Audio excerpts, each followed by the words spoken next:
Hello friend, welcome to my channel. সকাল থেকে ঝাড় দিতে দিতে কোমরটা পুরো ব্যথা হয়ে গেল। আর এই বুড়িটা একটা করে কাজের লোক আসে, সবাইকে ছাড়িয়ে দেয়। নিজে তো কোনো কাজ করে না, কিছু না, শুধু বসে বসে টিভি দেখে। আর আমাকে সেই সকালবেলায় উঠে ঘর সংসারে সব কাজ করতে হয়। আগের যে কাজের মাসিটা ছিল, তাকে রোজ টিফিনে বাসি খেতো। সেই বাসি খাবার খেয়ে খেয়ে তার শরীরটা খারাপ হয়ে গেছে, সে কাজ ছেড়ে দিয়েছে। দেখি, আমি তো ফেসবুকে একটা পোস্ট করেছিলাম কাজের লোকের জন্য, কেউ আসে কিনা। বেশ, ঘরটা ঝাড় দিয়ে ফেলি, দাঁড়িয়ে থাকলে আমারই সময় নষ্ট হয়ে যাবে। লা লা লা লা লা লা লা লা লা লা লা লা লা লা। এই দাঁড়াও দাঁড়াও, তুমি আবার কে? ঢকঢক করে ভেতরে ঢুকে যাচ্ছ, কোথা থেকে এসেছো তুমি? আমি গো, আমি তোমাদের বাড়ির নতুন কাজের মাসি। বুঝলে কিছু?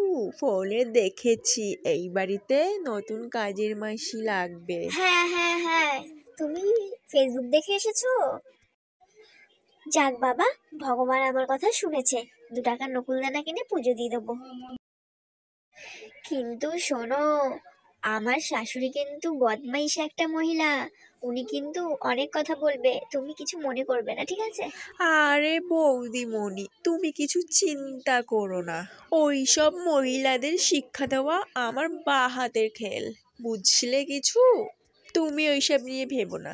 তুমি যাও, ওনার সাথে কথা বলে আসো, তারপরে আমি তোমার সাথে সব সেটিং করে দেবো, ঠিক আছে? তা বৌদিমণি, সেই ভদ্র মহিলা কোথায়? শোনো, ওই দিকের ওই ঘরটায় বসে আছে, যাও। আর কি বললো এসে কিন্তু আমাকে বলবে। আরে হ্যাঁ, ঠিক আছে। ও, এই শোনো শোনো, তোমার নামটা কি? আমার নাম শ্যামলী। আচ্ছা, শ্যামলী। শ্যামলী কি? শ্যামলী দাস। ও আচ্ছা, শ্যামলী দাস। আচ্ছা শ্যামলী, যাও, ওই ঘরে বসে আছে, তুমি তাড়াতাড়ি যাও, আমি একটু দেখে আসি ওই দিকটা। একজনের হাতের থেকে তো বাঁচলাম, দেখি আরেকজনের হাতের থেকে বেরোতে পারি কিনা, কাজটা হয় কিনা। ভিডিওটি ভালো লাগলে একটি লাইক, কমেন্ট, শেয়ার করবে আর চ্যানেলটিকে সাবস্ক্রাইব করে পাশে থাকবে।